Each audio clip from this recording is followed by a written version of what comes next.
L'exercice 1 de la deuxième série. On étudie la réaction de dismutation de l'eau oxygénée d'équation B. Donc, on a l'équation, ou bien la réaction suivante. H2O2 aqueux nous donne H2O plus le O2 gazeux. On va équilibrer la réaction. On a deux hydrogènes et on a 2 oxygènes et 3 oxygènes. On peut multiplier O2 fois 1,5, mais généralement on évite, on préfère de multiplier, ou bien on préfère d'utiliser des entiers naturels pour équilibrer les réactions. Donc, on va multiplier ici fois 2. Donc, on obtient 4 hydrogènes et 4 oxygènes.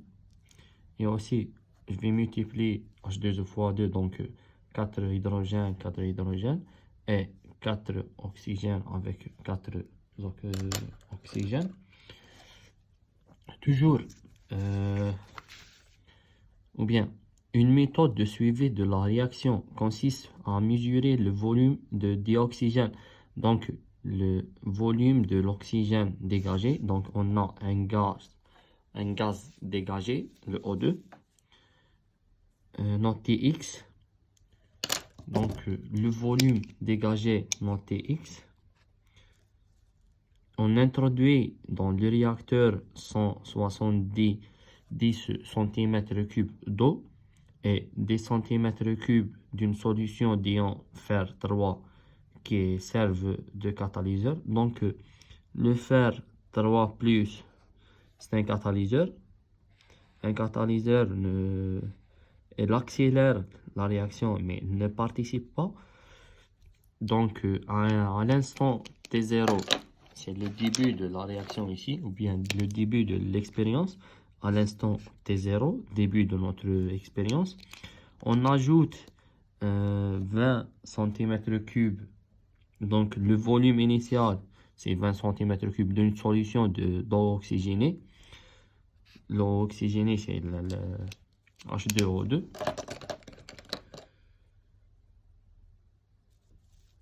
Donc, au début, on a à t est égal à 0 secondes, on a un volume de H2O2 qui est égal à 20 cm3 d'une solution à 0,25 mol par litre avec une concentration qui est initiale qui est égale à 0,25 mol par litre.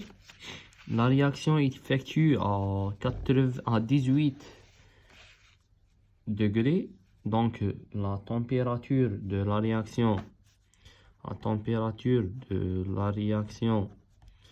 est de 18 degrés Celsius.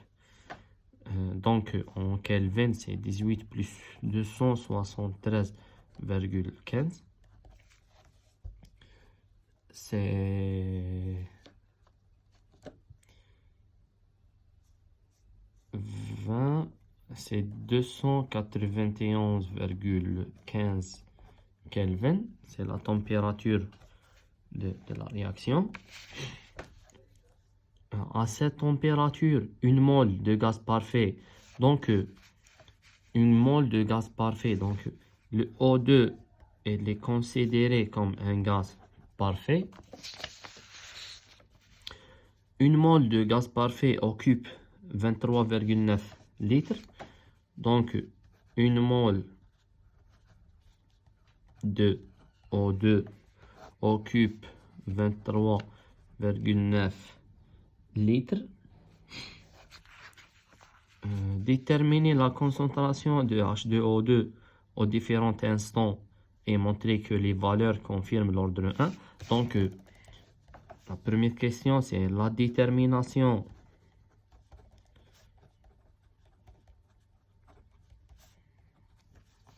la détermination de la concentration de H2O2 à différents instants.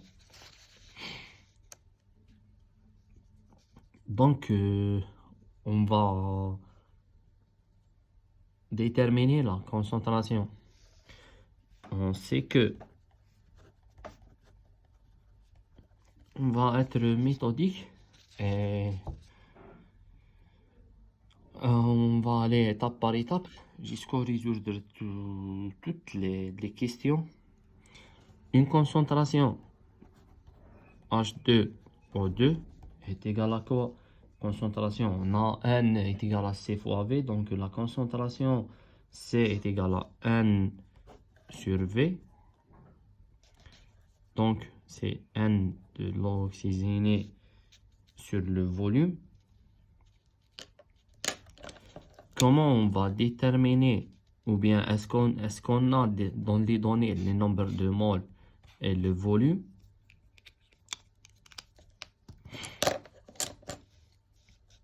Pour les nombres de moles, on n'a rien. Donc, le nombre de moles en fonction de T, on n'a pas un tableau de valeurs qui donne les valeurs de nombre de moles en fonction de T au cours de cette réaction. Le volume, on n'a que le volume, la variation du volume de gaz dégagé au cours du temps. Mais nous, on cherche la concentration de H2O2. Toujours, c'est le tableau d'avancement qu'il va nous donner l'aide. On va tracer le tableau d'avancement de la réaction. H2O2 a que donne 2H2O et 2 ici plus O2. On détermine l'avancement de la réaction. À T est égal à 0, on a un nombre de moles initial 1, 0. À ici, on a 0, 0, bien l'H2O dans le milieu est en excès. À T équilibre, qu'est-ce qu'on a? 1, 0, moins 2 epsilon. H2O, il est en excès. On ne va pas s'intéresser à l'H2O. Et l'oxygène, ou bien l'oxygène dégagé, on a epsilon.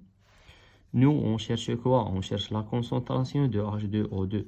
Et on a dit que la concentration est égale à un nombre de moles sur le volume. Le nombre de moles, bien sûr, c'est à chaque instant T, N, la concentration est égale à N sur V. Donc, il faut déterminer N et il faut déterminer le volume. N H2O2 en fonction de T est égal, à partir du tableau d'avancement, est égal à N0 moins 2 epsilon. Le nombre de moles initial, on n'a pas un nombre de moles initial et on n'a pas l'avancement de la réaction epsilon. Donc, pour déterminer la concentration, il faut déterminer le nombre de moles en fonction de T, la variation du nombre de moles, et il faut déterminer le volume. Et pour déterminer le nombre de moles en fonction de T, il faut déterminer le nombre de moles initial. Il faut aussi déterminer la variation de la réaction, ou bien l'avancement de la réaction.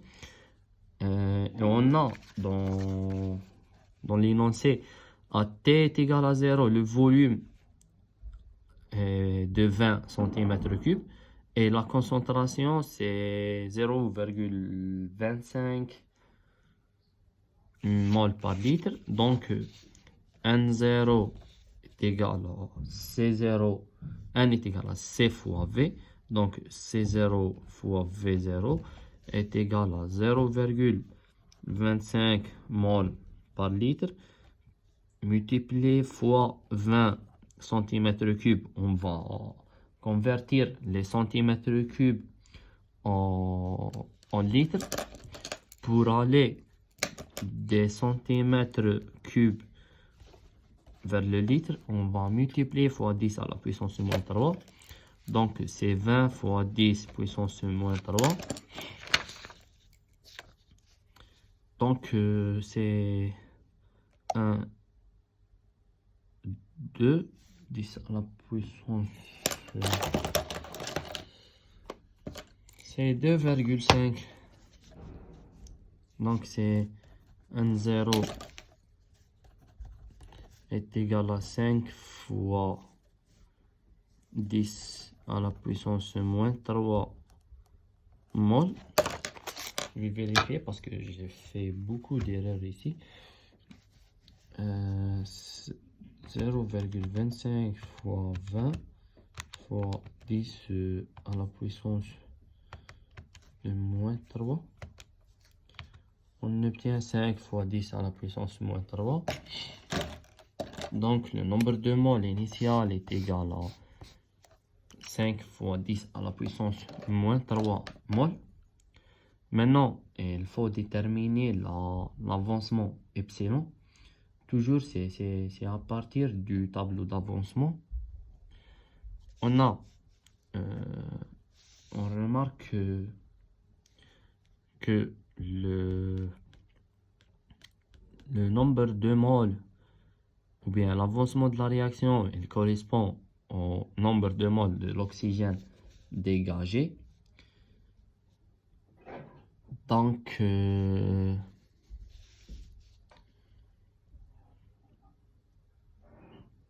comment on va faire?